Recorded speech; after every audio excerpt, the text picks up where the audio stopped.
Hello. Hello, everyone. Welcome. Hope you are having a great day.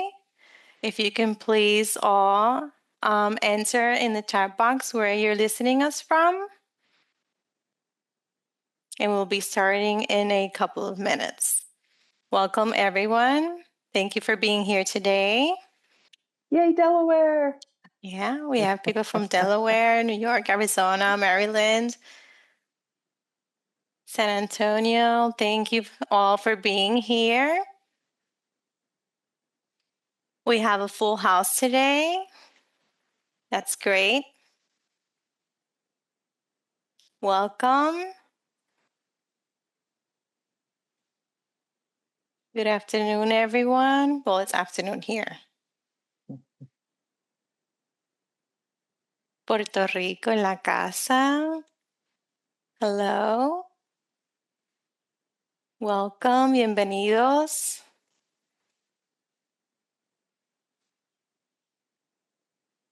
So, let's start this webinar. Today, we will be talking about school-based evidence-supported strategies to enhance the behavioral health of Hispanic and Latino students. We have today's key speaker, Dr. Chris Cardamalia. Next slide, please. To hear today's presentation in Spanish, please go to the Interpretation tab on your Zoom panel and click Spanish. You can also mute the English speaker's voice clicking Mute Original Audio. Para escuchar la presentación de hoy en español, vaya a la pestaña de interpretación en su panel de Zoom y haga clic en Español. También puede silenciar la voz del orador en inglés haciendo clic en Silenciar audio original. Next slide, please. During today's webinar, we will be reviewing a few housekeeping items. Today's event is being recorded and will be made available publicly through our website and other media channels. For today's webinar, all participants will be muted. Please make sure your computer speakers are turned on and up to hear today's presentation. If you are having technical issues, please send a message to the Hispanic and Latino Behavioral Health Center of Excellence chat box. If you have a question for our presenters, we ask that you use the Q&A tab on the toolbar. Simply type your question and hit send. We can address your questions to the presenter at the appropriate time during today's presentation or at the conclusion. We will be sharing a copy of today's presentation in PDF format through the chat box. We will also make a copy of today's presentation available to the downloaded through our website. You can find it under the name of today's event. A recording of today's webinar will be posted in our YouTube channel as well. Next slide, please. Once we complete the webinar, please complete the evaluation. The evaluation will help us know more about your opinion and thoughts about this presentation and that other topics and training would you like to see offered. A link to the evaluation will be shared through the chat box. You can also scan the QR code at the end of the presentation to complete it. Next slide, please. Our mission.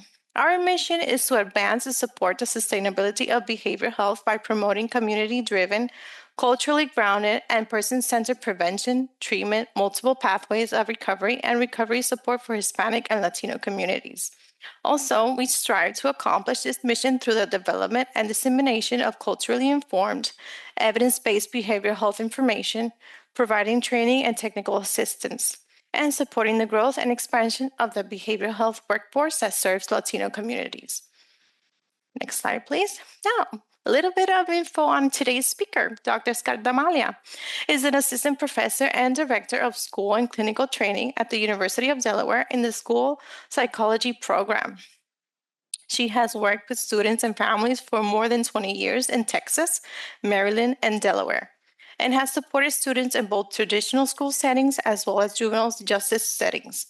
Her work addresses the intersection of mental health, education, and juvenile justice and improving the educational environment for all students as well as reducing exclusionary discipline practices.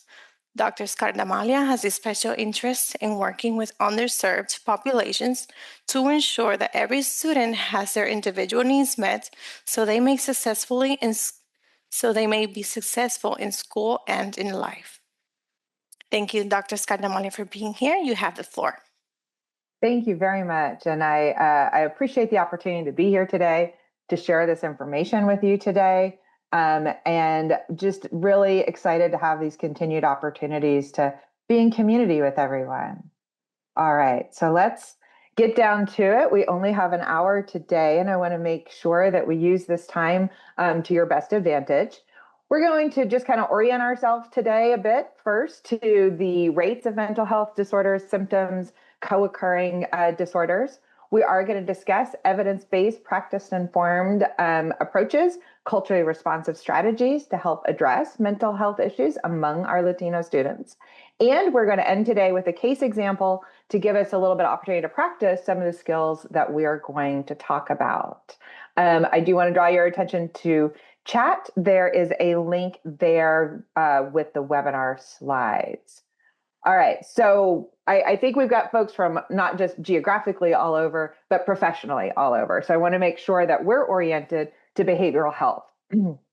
Behavioral health is really an umbrella term that's become a lot more popular lately as it sort of captures this intersection between physical and mental health. We tended to keep those two very separate, but behavioral health is a state of mental, emotional, and social well-being, right? Or behaviors and actions that affect our wellness. But it also describes our systems that promote well-being, prevent distress, and provide access to treatments. So what does that mean in schools, right? Because this is going to be we're talking about school-based stuff. So behavioral health in schools are all of these things, the mental, social, emotional well-being of our students that enhances their academic success and their overall health. One of the things that we know and we're still trying to promote in schools is that when students feel good, right, when their mental health is positive, when their well-being is positive, then they are academically successful. Certainly makes academic success much, much more achievable. Today, we're focusing on evidence-based and evidence-informed practices. So evidence-based, right, that the effectiveness of this intervention has been demonstrated, and here's the key, repeated through rigorous research. So what has been put out there as far as an evidence base for any given intervention isn't just a single study, but others have said, oh, we want to see if this is replicable. They've been able to repeat it, and it shows positive impact. It takes a while to get there. Right? You have to run a study, publish a study, others then have to run the study, come up with results, publish those results. So sometimes what we look toward is evidence informed. And evidence informed we can think of as occurring along the way to evidence based, right? So maybe there's one study out there that is showing some positive impact. We just haven't gotten to the point where others have been able to replicate it yet. They may be in process, but evidence informed tells us that there's some evidence of effectiveness, or that this is an intervention that has been adapted from its original evidence-based format. This is what we see a lot of when we're looking to adapt our interventions for various populations. The evidence may be there for the original population that an intervention was developed and tested with. But as we adapt those, they become evidence informed until we get another round of research. So it's often emerging research. I don't want us to look at evidence informed as less than. There's a lot of new great research coming out. So sorry, there is a note in chat. Do not see the PDF format yet. So we might want to just relink that one. So there's a lot of really good upcoming research, and evidence informed is certainly something that we want to make sure that we're taking into account. I do want to just give a quick note here that if there are interventions out there, particularly online resources that you like, not a bad idea to start downloading and getting copies. We certainly noticed as we were preparing for this webinar, there's been a bit of shift in what is available. Right. I don't want to spend a ton of time on negative information that we all know, but I do think it's important just to contextualize. When we talk about mental health, when we talk about students that need support, these are the most common types of traumas that are experienced by Hispanic and Latino children. Complex trauma certain just simply refers to multiple types of trauma happening on top of each other, right? It's not just one single thing that a child is dealing with. And then you can see as you go down the list the approximate percentages of what our students are dealing with. We know when times get rough, whether that's economically or any time a family is under stress, the types of trauma that our students experience tends to increase. So going back to why are we focusing on school-based services, right? We defined behavioral health in schools, but why are we doing this? And why are we talking about school-based services? Certainly as a school psychologist, this is near and dear to my heart, right? Kids spend a lot of time in school. Arguably, they spend more time in school than almost anywhere else in their lives. So it's a very easy point of access and a critical point of intervention, right? You don't have to take off work and pick your kid up and get them to my office in order to get services in a school. I walk down the hall and I go grab them from their social studies class or whatever they happen to be doing. And it's easy access. We know that upwards of about 3/4 of all the mental health services that children receive, they receive them through schools. We know they're far more likely to complete a course of treatment when it is received in schools versus outside of schools. And again, for some very simple logistical reasons, it's far, far easier to engage when the services are where you are every day. And we know that academic success predicts a host of life outcomes. So everything that we can do to keep kids in school, successful in school, and be able to move forward to be a successful adult are things that we want to prioritize. So when we say services for everybody, there's a lot of different language we could use here, but we're just going to think about it in one big bucket of services for all, services for everybody.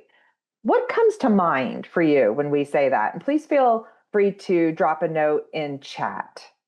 What does that sound like for you? Or what does that bring to mind for you? Therapy, right?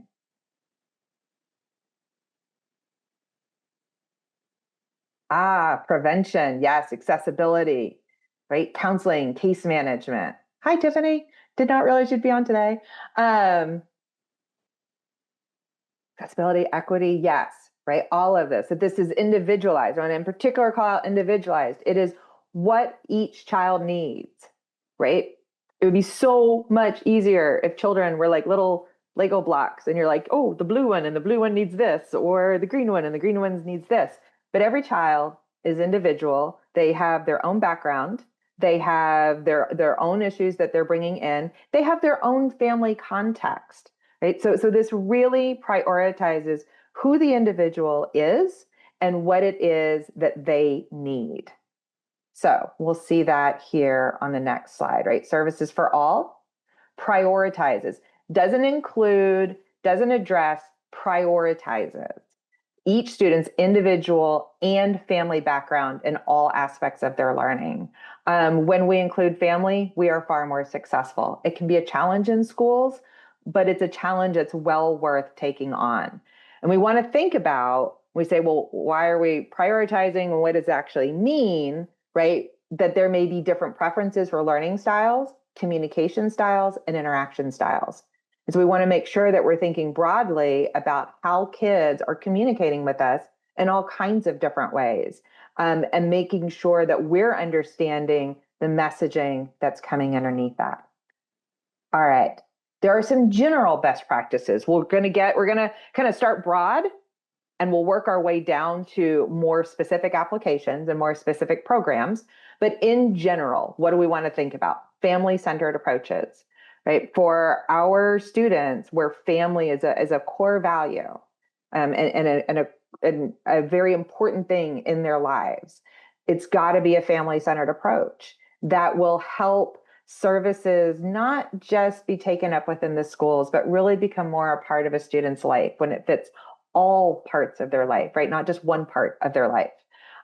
Fostering parental involvement. Sometimes we have to work or think differently about how to foster parental involvement. Not all of our parents work a job where they can just pick up the phone at 2 o'clock in the afternoon and have a conversation with you.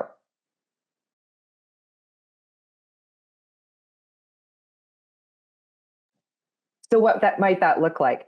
Um, Making sure that we are communicating in a preferred language, in their native language. That we as providers are thinking about, what does bicultural competence mean? Pardon me, I've got a little bit of allergies going on.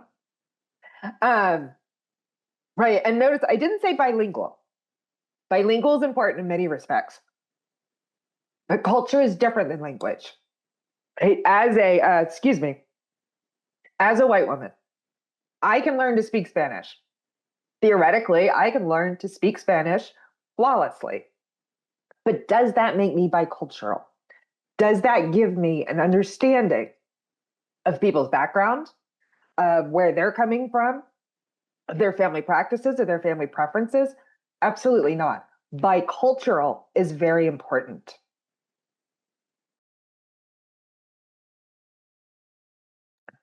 All right. We at times may need to validate relocation related stress. I don't want to suggest that everybody's an immigrant, but depending on the community you're working in, you may be working in immigration heavy areas. So if you've ever moved at all, anywhere, right? We know how much stress is involved in becoming familiar with a new area. All I needed was a mop. I don't know the closest store. I don't know where I'm going. I don't know how to navigate to this place. The less familiar a place is, a new place is, obviously the more stress accumulates. And we know that stress can come out in ways that folks don't mean it. We're not always our best selves when we're highly stressed, right? Demonstrating an interest in students' lives outside of school. If you're finding that you're having a particularly hard time connecting with a student or a family, really kind of think about, where has your focus been? Has it been on that math grade that really needs to be improved, or the social studies class they're really far behind in, or the reading that they're having trouble with? Have we taken time just to sit and chat? Just talk about, who are you? What are your interests? What are your hobbies? Demonstrating that interest in students' lives outside of school not only lets the kid know that you're interested in them as a person, but it can really help build a bridge to our families. So this all goes to encouraging family engagement, right? We've noted a lot of this, but what I want is just as a mental exercise to ask yourself, have you ever asked, or what would it be like to ask a family, a parent, what was school like for you? A lot of our parents have their own baggage from their own educational experiences.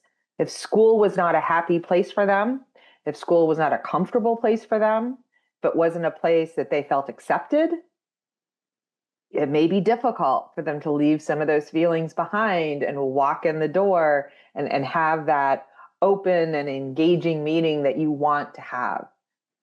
It's a question I started asking a few years ago, and I was surprised and not surprised. And by the way, I would do this question when you're in a smaller group. I wouldn't do this in an IEP meeting with 12 people sitting around.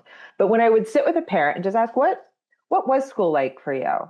The number of times that that question was answered with tears and whispers. I had a hard time in school. I was in special education in school. I felt like the stupid student in school.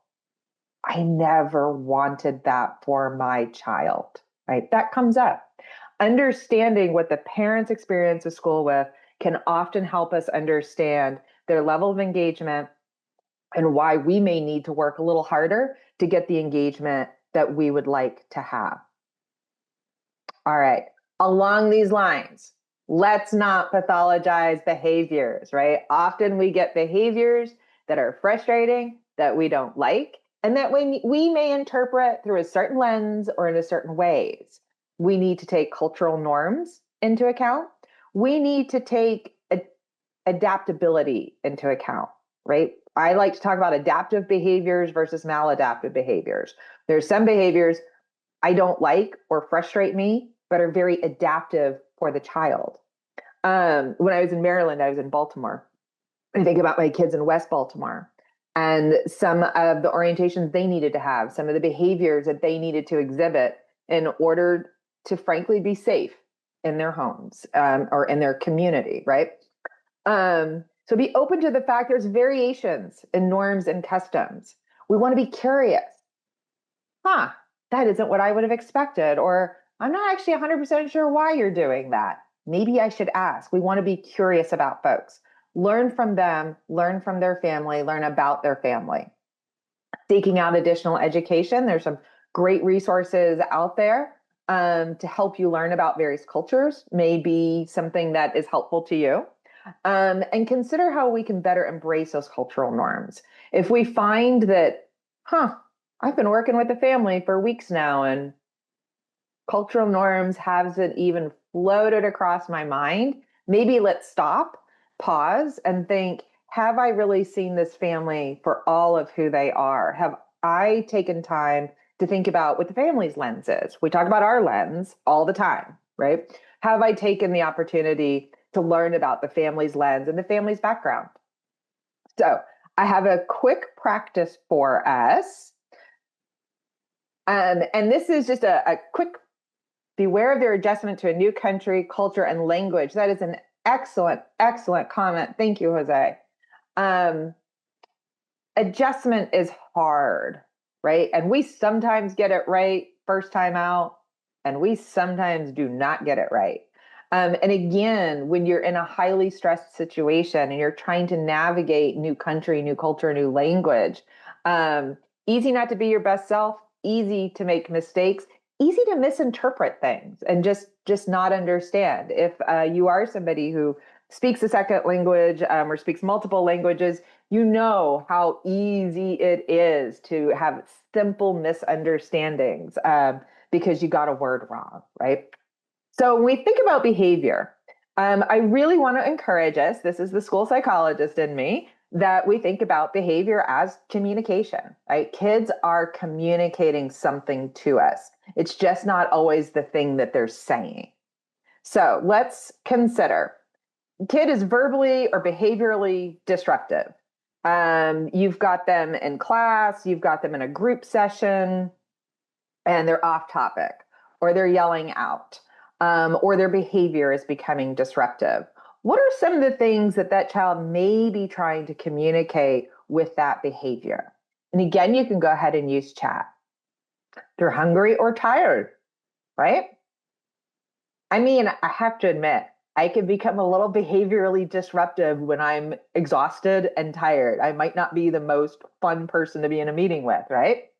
I'm going to try and catch a bunch of these. Frustration, seeing domestic violence at home, victim of neglect or violence, dysregulation from something outside of class. Thank you. Right? That's the big picture. Dysregulation from something that has nothing to do with what is going on right now, but is being impacted by it. Didn't sleep well, being overstimulated, in need of support, afraid to participate. These are all great responses. Right? So I'm anxious and I need adult support. Right? Anxiety can often come out, and particularly behavioral disruption. And the younger they are, the more likely it is to come out behaviorally because they don't have the language yet. And if we think, if you go really, really young at 5, 6, it's developmentally appropriate to not have the language to express your emotions. 5-year-olds aren't supposed to have great command of emotional language, but it makes it very hard for them to communicate what's going on inside for them. All right, property damage, right? Kid tears up your classroom. A kid destroys a book that you've been using in an intervention. Again, what might be some interpretations here? And they may not be all that different from the other ones that you put in before. In fact, some that I didn't get a chance to note, trying to distract due to not understanding and diagnose mental or learning difficulties, right? Attachment or abandonment. not having basic needs attended to, overstimulated, sensory needs, right? I don't have control over anything else. That's a big one. When children don't have any sense of control in their life, or conversely, we can say when life feels out of control, we watch them grab for control in whatever way they can possibly come up with it. And if that's ripping up their workbook and saying, I'm not doing this math problem, ripping the page out, balling it up, and tossing it, that literally may be the only sense of control that they have in their life at that moment. And language barriers, great. So, yes, feeling rejected and loved by my peers and teachers. So, here's a couple others. I think you guys have really got a good handle on this, a type of fidgeting, right? Absolutely. Sometimes property damage is not intentional, and we see it as property damage, and it gets written up on the referral slip as property damage, but they're fidgeting. They're tearing paper because it's a way to fidget and they don't have anything else to do with their hands. Other behaviors that we might interpret, tantrums or emotional outbursts, right? I feel hopeless. I need help with feeling happy again. Yelling. My needs have been ignored. I feel stuck. When we see kids escalating, one interpretation of that is that they've been trying to get their needs met and they're not being met, or folks aren't understanding what they need. And so it just keeps ramping up. And the voice gets louder, we get to yelling, and it's because I'm still trying to get your attention. I'm still trying to get my needs across, right? Even threatening statements, things that we think, oh, there are some lines we don't cross. I feel helpless and I need support right now, right?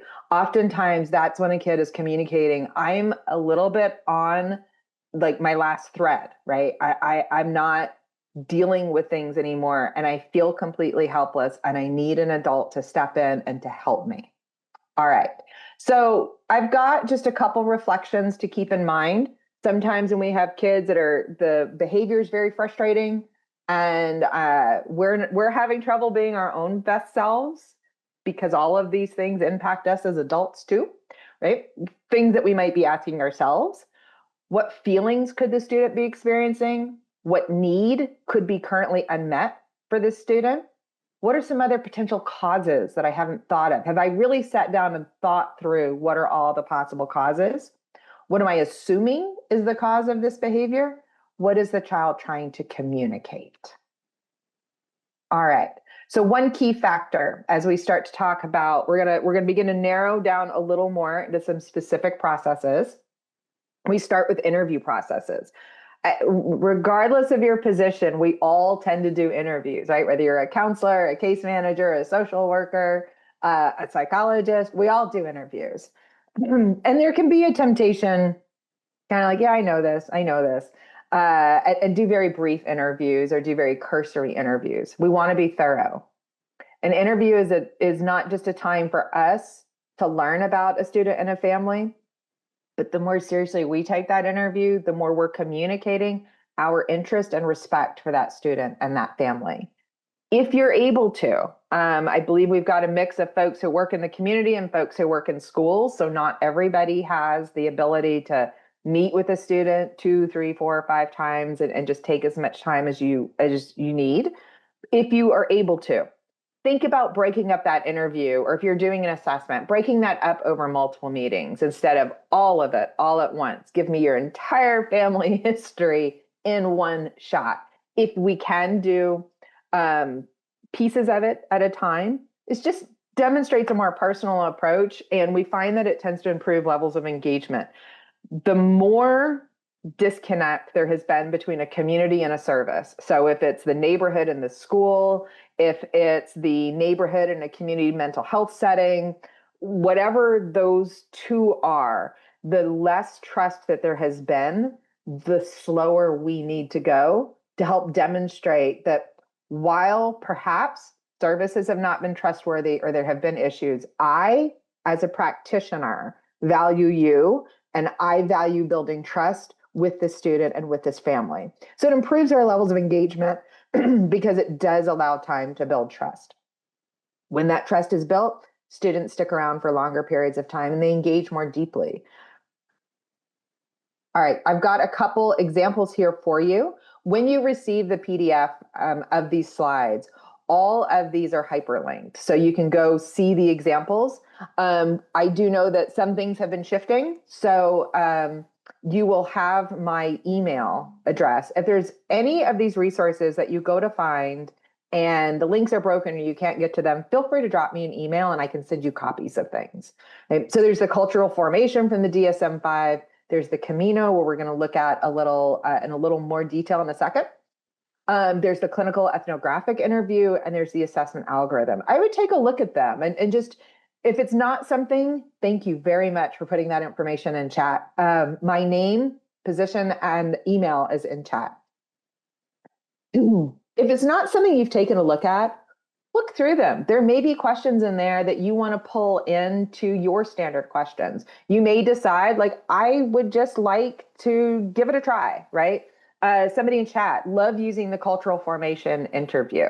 Pull it out, give it a try with your next one and see how it goes. Do you get different information? Does it feel different? I want to show you a couple sample questions from the Camino. So, what does family mean to you? Like, how we ask who's in your family, who do you live with, that kind of stuff. How often do we ask, what does family mean to you? How would you describe how would you describe what is happening to you? How would others, how would your mom, how would your family describe what is happening to you? That can often be a way of getting at some of the cultural interpretations of various behaviors or feelings. How have your nerves been affected by whatever it was that brought them in that day, or the reason why you're talking with them? What do you think is the cause, right? What do you think needs to be fixed? What is your idea about what's going on? And what do you think could help you? And I just want to put out there that sensitivity to cultural values and nuances is more important than a cultural match. We see that debated a lot. Does there have to be a cultural match? There doesn't have to be, if the provider is sensitive to cultural values and nuances, and if the provider understands that they're not the expert on this family and that they need to be in partnership with the family and in partnership with the student to understand their context. All right, so here is a framework I want to introduce for us, and this is the framework that we're going to use for the case study in about 10 minutes, right? The hour goes quickly, doesn't it? So this is the asset-based bicultural continuum model. This was developed through participatory action research. And what that means is there's the traditional clinical research where the researchers make all the decisions about how the research study is going to run, and then they go invite people in to the study in the way that they have designed it. Participatory action research calls on researchers to co-construct the research from day one. I don't decide all of the research methodology and all of the aims and all of the goals and all of that, and then go to the community. With the community, we decide collectively what our aims, goals, and methodology. Everything happens with and in the community from the ground up. Yes, we have a question. Yes. We have a question from Tiffany Bell. What would be your recommendation utilizing these interviews in a school setting? Sometimes we do not have the capacity to gather all the information in multiple meetings. In order to gain trust with our families, what would you recommend we add to our intake for our families? I would maybe select 3 or 4 of sort of the most impactful questions. One of the ones that it's such a simple question, it's such a simple shift, but I found I got a lot of good information with, was when I was with the kid and I'm doing that initial, we've got to complete some paperwork.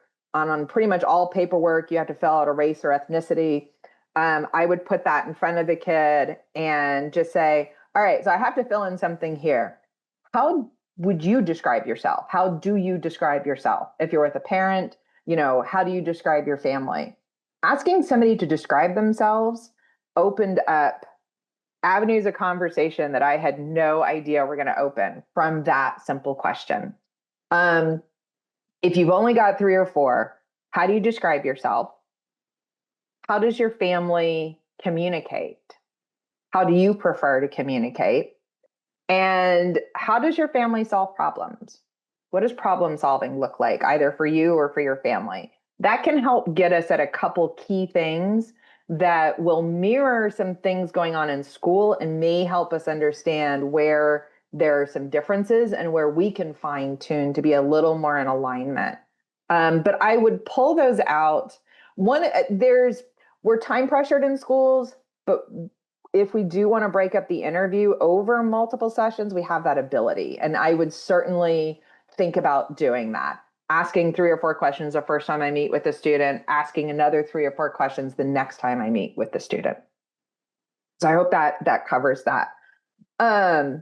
In this asset-based continuum model, it's an asset-based approach, and which seems fairly simplistic, and yet so much of what we do comes from a deficit-based approach, right? What are the assets, not what are the problems? Promotes education for all, and it highlights this importance of leveraging community and cultural strengths, right? Again, we're going to leverage assets and strengths, and it supports academic success. So here's the ABCs of it, right? The key portions of it. An asset-based approach emphasizes identifying and building on strengths. What are the resources? What is the cultural wealth of the community, right? Let's tap into that and focus less on weaknesses. Biculturalism as an asset. Biculturalism is not a problem to be solved, it's an asset to be leveraged. That is a shift in thinking, right? So this is a source of strength. We know that kids who are bicultural are more adaptive, they're more flexible, they are often more creative problem solvers. These all sound like things we want our kids to grow up and be, right? Creative problem solvers. It's really great on the job market. And a continuum approach. This calls on us to think about the multiple contexts that our students are operating in, and that for them, it is a continuum of their context at school, maybe their context in the neighborhood, maybe their context at home, but they are having to navigate all of these pretty seamlessly, right? They're going right from one to the other. And it's not this sort of like things are A here and B here, but they are trying to blend and move between. And then integrated and place-based strategies. So the creation of integrated and holistic support systems that are tailored to specific strengths and assets of the community. In schools, we may be stretching our schools a little bit to ask them to think differently about services, about after school services, about maybe some evening services. There have been some really great models of bringing families in the evenings. We have these buildings. They're sitting empty in the evenings. Are there community programs that would love to have a space? And that creates a different experience in that space for our families. One of the schools I worked with many, many years ago had a language program for parents that happened in the evenings. Didn't cost us any money, right? We just had the school building there anyway. There was a program that was coming in, and then our parents were learners in the same space where their kids were learners, and there was a lot of positive outcome from that. All right, another key factor. I want us to think heavily about middle school. We know with Hispanic and Latino students, middle school is absolutely key. This is a key point of intervention. We know that middle school has a very strong impact on career aspirations. So it's really where kids begin to see themselves in the future and define what that's going to look like for them. It's where they begin to really solidify interests. So we want to focus on developing academic confidence. And confidence is different than academic success necessarily. You can be confident in your ability to learn without being a straight A student, right? And we want to build confidence that you know how to approach school, how to engage in school, how to get help when you're not sure, you've got questions about a subject, right? How do you talk to teachers? So academic confidence. This supports engagement. We certainly engage in things more deeply when we feel we understand them and when we're confident about our ability to navigate those spaces. And during this time, it is really important to increase feelings of readiness for that transition. We lose a lot of kids in the transition to high school because it just feels like too big of a jump. And to just demystify college and career pathways. I've had many a conversation about what college is, what trade school is, how do you even pick one? How do you think about that? What is it like? How do you find out information, right? Some very foundational things, but let's start introducing this in middle school when we can still capture them. All right, I've got two programs here I want to show you that are focused on middle school. One is the Achievement for Latinos through Academic Success. WWC is the What Works Clearinghouse. They have it listed as a Tier 3 promising intervention. And we know that its biggest impact is staying in school and progressing more strongly in school. So this includes individual counselor and mentor feedback. So it's really connecting a kid with a mentor. Students get a little training in problem solving and regulation, emotional regulation, and in assertiveness. I use self-control here because that's their language. I would prefer to talk about that more as just regulation. And then parents receive some training in parent-child problem solving, right? How do we problem solve together? How to participate in school activities, how to navigate the school system. If your parents went to school in another country, the school system may be so completely unfamiliar that even just navigating a typical school activity may feel very foreign to them. So just giving some information on how do you contact a principal? Is the principal the right person to contact? How do you know who the right person is? When do school activities usually happen? How do you get involved? All right, the second program I want to show you is this Bridges to High School. Again, this is middle school focused. This is a little more of a structured curriculum, but this is focusing on increasing our protective factors and reducing risk factors. So there's 9 sessions, there's parent skills training involved, there's adolescent coping skills. Again, it goes to regulation and a family strengthening component. I want to be mindful of our time. Here's a couple other therapy modalities. We could do an entire webinar on each one of these. So my goal today is to get some resources in front of you. Again, these are all hyperlinked, so you can go check them out. And there will be different things that work for different populations and different jobs, right? It depends.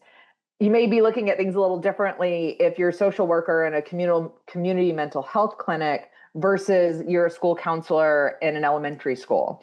So I wanted to get a range of things and introduce you to what's out there, and then you can check out which one of these work for your particular setting. CBT has long been one of the favored therapy modalities, right? Cognitive behavioral therapy. There are some culturally adapted versions out there, which I would recommend looking toward those. The first resource I have linked for you, this is a framework on how to adapt CBT. Yes, you will get this PowerPoint. And that can be nice if there's a program that you really like, but it needs to be adapted. This gives you a guide on how to do the adapting. The Comprehend, Cope, and Connect is a trauma-informed, evidence-based intervention that is CBT-based, has been culturally adapted, and can be applied cross-culturally. What you'll find there through that hyperlink is the evidence base and some information about Comprehend, Cope, Connect. Okay, and then there is a note in chat that they're sharing a copy of today's presentation in PDF format. It will also be on the website, and you'll be able to find it under the recording of today's event. So the PDF is there. That may be helpful for you as we look at the case study in a few minutes. There's also interpersonal therapy. I can't say this is something we do a ton of in schools, but certainly it's out there in the community mental health space. I'm a huge fan of interpersonal therapy. This is hot off the presses. There is a review of 49 culturally adapted studies that looked at culturally adapted interpersonal therapy. It is in preprint right now because it was released either this month or last month, and will be coming out as a full article in probably another month or two. But there's a link there to show you all of the different studies with that. Interpersonal therapy just really focuses on relationship, relating, and communicating. Interpersonal therapy comes from this place of when we have problematic relationships, we tend to repeat those problems in our life and we replay those problematic relationships, attempting to have a different outcome. So it can be really, really helpful in many ways. No matter what we're looking at, longer term is going to be more effective than brief. We go back to those earlier slides on the more sessions, the better. The more we can break things up, the better. And longer term gives us that ability to kind of slowly step into things, to build that trust, and to make our clients and families feel comfortable sharing this information with us. These two therapies have a focus on family involvement. Multisystemic therapy has a ton of research evidence behind it. You'll see this one MST, culturally sensitive approach. One of the reasons why I don't have culturally adapted MST on here is because MST was developed from a culturally responsive viewpoint to begin with. There was no need to adapt it. It started with that as its foundation. The reason why we don't see a lot of MST is it is very resource intensive and it takes a long time. Typical MST course of therapy is 3 to 5 months. Right? We're not doing 6 to 8 sessions. It is family and community focused. There are services in the home, there are services in the community, there are services at school, and it's a wraparound approach. It has a really great evidence base, but it is research intensive or resource intensive. Parent-child interaction therapy. Again, I have linked, there's a specific study for Mexican-American families, and then there is a second one, personalizing PCIT, which helps give you an idea of how to adapt it for your own uses. But the focus here is the caregiver-child relationship. We know when there's stress at home, that's kind of one of the first areas we see it show up in, is the communication, the relationship between the caregiver and the kid. And PCIT really focuses on repairing that relationship and having the parent and child work together to address whatever it is that needs to be addressed. It might be math, it might be depression. There's a range of things. So we see improved caregiver-child communication and improved attachment. And this is very effective for externalizing behaviors. So those conducty kids that we get very frustrated with, PCIT is a really great intervention for kids that are having a lot of external behaviors. There is a teacher-child interaction therapy out there, but that's a little more specialized, and I did not include it today. Okay, and it seems like a few folks are saying that the PDF just isn't showing up in chat for them. So I am going to take a very quick second and I'm going to share with you, just in case it helps get us there more easily. I have a folder that is a public access folder that has both these slides in it and the case study that we're getting ready to look at. So see if you can get to it that way. The case study is on the slides. There is also a file in that folder called Case Study 1. So we're going to take a brief look at the case study, and then I want to show you where we're going. So we're gonna learn a little bit about Lucia, but then we're going to say, all right, so how would we typically look at this situation? What's a deficit-based way that we typically look at this? Or maybe others typically look at this. I don't want to assume about anyone's practice, but how do we use that ABC model and kind of flip it, right? What assets can be leaned on? What bicultural strengths is the student exhibiting? And what are the multiple contexts a student is operating within? We have about 10 minutes left. So there's going to just be a bit of chat and a lot of just personal thinking, right? So this is a 12-year-old Latina recently moved from a predominantly Spanish-speaking community in another state to live with her mother and younger brother. Father stayed behind for work. She is going to attend this middle school where the student population is primarily English speaking. She previously, though, attended a bilingual school. She was a great student, well-performing student, very engaged. She's now struggling with feelings of isolation and anxiety about this new school. She speaks Spanish at home, and she speaks English, but her English proficiency isn't to the level of her classmates. And this is making her classroom participation and socializing feels more difficult. She is beginning to express frustration about not understanding her assignments, and there's some embarrassment that she feels when asking questions. Her mom works in the evenings, which limits her availability for school meetings and homework support. Communication with school has been challenging, both due to language barriers and just limited familiarity with the US system. Sometimes we've been in the school system for so long, we forget how it really is its own little world. And if you haven't lived in that little world, it doesn't always make sense to others. Her mom is eager for her daughter to succeed, but just doesn't know a lot about navigating the school supports and systems. So Lucia started to withdraw socially, sometimes avoiding school because of stress. She's beginning to show some low self-esteem, influenced by perceived, and I think perceived is important here because she used to be a strong student, perceived academic struggles, and some adjustment difficulties. Oh, I did not mean to scroll like that. All right, so let's look at our questions here. I think it's easy to see. I don't want to spend too much time on the deficit-based interpretation. But when you have that kid who's withdrawn, disconnected, parents aren't answering the phone, or they're not coming to school meetings, right? What is the typical interpretation there? And I'll give folks a minute to type. Yep, parents not interested. Too busy to care, not interested. And my favorite phrase, don't value education, right? They don't show up to the meeting. They clearly don't value education. Didn't ask what they were doing instead of coming to that meeting, like working, putting food on the table, right? I mean, there's often really good reasons why they can't come to the meeting. So let's look at this through a more asset-based lens.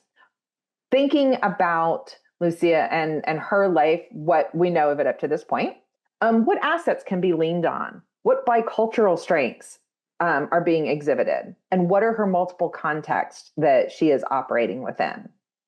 And then I want us to think about, and we can kind of deal with all of this at once in chat, what would be your primary point of support for this student?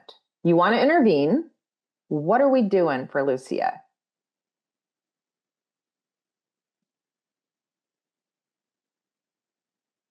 And I'm going to give us just a minute here because I know we've got a couple announcements at the end. Bilingual is an asset, right? First, interview her, get a sense of what her interests are. Let's get her in some ESL classes, right? Are parents fear to go to the school setting? Maybe, right? Current environment, there could be some fear driving some of these decisions, right? Strong student previously, so we know there's some assets there. Family members outside the nucleus. Depending on where you're from, you may think of family as mom, dad, kid, right? For a lot of people, families are far more extended: aunts, uncles, grandparents, cousins. I have a ton of cousins. Ask what worked for her at her previous school. And I love pairing with another friendly, possibly bilingual student, right? Let's help Lucia not feel quite so alone. Ask for extra support in classes where she's feeling behind. Let's help her feel comfortable doing that. Great. I love all of these ideas, right? And instead of thinking about what do we need to fix with Lucia, it's what is Lucia bringing to the table that we can lean on as an asset. And this is a strong student. She has a lot to lean on, and they all do.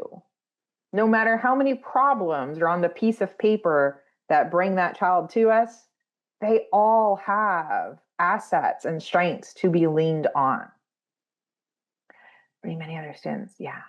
Yeah, maybe get a group discussion going, right? There may be other students that are walking a similar path that have similar struggles. Let them lean on each other for support. Um, Not feeling alone can be incredibly powerful.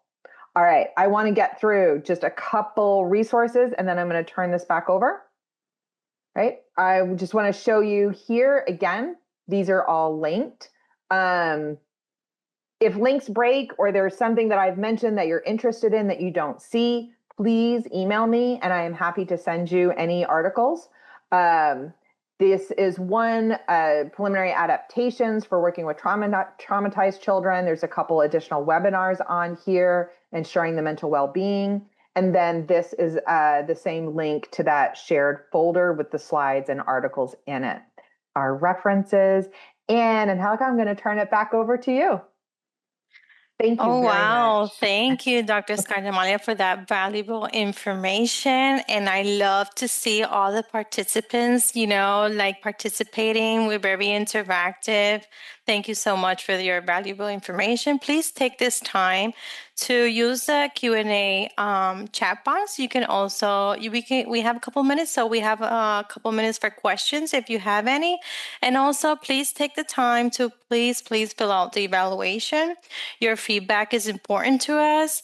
The evaluation will help us know more about your opinion and thoughts about this presentation. And what other topics and training would you like to see offered down the road? A link to the evaluation is available through the chat, or you can scan the QR code. I will also be sharing once again Dr. Scardamalia's email address. If you have any more questions down the road, you can ask her via email. I'm going to send it through the chat now. Okay, we have a couple minutes. If anyone has any questions, feel free to address the questions in the Q&A chat box. Thank you once again, Dr. Scardamalia.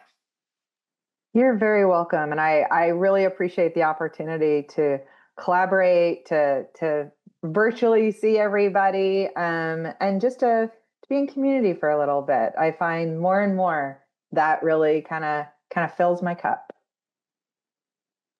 Indeed. Thank you so much.